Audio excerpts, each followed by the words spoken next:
KG chicken 280. చేలో ఇక blood flu తగ్గిందేమో కథం మళ్ళా చికెన్ సెంటర్ వాళ్ళు మళ్ళీ పెంచిలే 280 రూపాయలు ఆట. కేజీ చికెన్ ధర 280 రూపాయలు.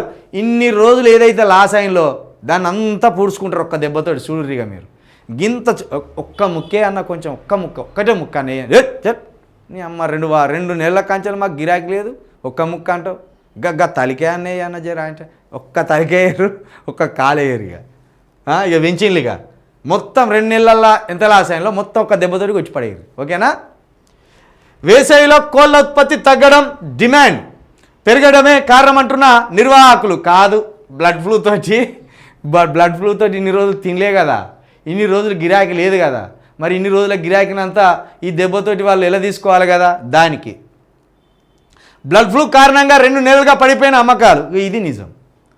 రేటు పెరిగినా తమకు ప్రయోజనం దక్కడం లేదంటున్నా పౌల్ట్రీ ఫామ్లో. మరి కిలోకు 1000 రూపాయలు పెట్టరాదు, కిలోకు 1000 రూపాయలు పెట్టరాదు. అసలే ఎండాకాలంలో ఉప్పులు పప్పులు తినబుద్ది కాదే. సాయంత్రం కాగానే ముక్కు ఉండాలి, చికెన్ పట్టుకరా పోయిందంత. చికెన్ ధరలు కొంచెం ఎప్పుడు అందుబాటులో ఉండాలి ప్రజలకు.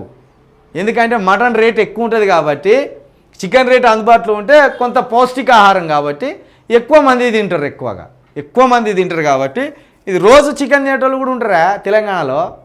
రోజు చికెన్ తినేటోళ్ళు ఉంటారు. 7 రోజులకి 7 రోజులు చికెన్ తినేటోళ్ళు ఉంటారు. పొద్దున్న మధ్యాహ్నం అన్న సాయంత్రం అన్న ఒక్క పూటన నీసు ఉండాలి తెలంగాణ వాళ్ళకు.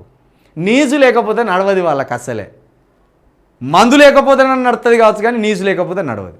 ఇక ఒకవేళ మందు వేసిండు అనుకో, ఇక నీసు లేకపోతే లొల్లి, పిల్లలతో లొల్లి.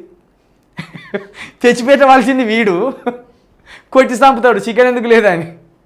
అట్లా మనుషులు ఉంటారు తెలంగాణలో, నీసు మొహాలు మనోళ్ళు. తప్పేం లేదు, నీసు తినడు మంచిదే. ఏది ఏమంటారు కదా, తిండి గలవాడే కండ గలవాడు అని. గట్టిగా తినాలి, గట్టిగా పని చేయాలి, తప్పేం లేదు. కానీ ఈ చికెన్ రేట్లు భయంకరంగా పెంచాయి కదా, మరి పాపం మనం లాగమైపోయేటట్టున్నారు.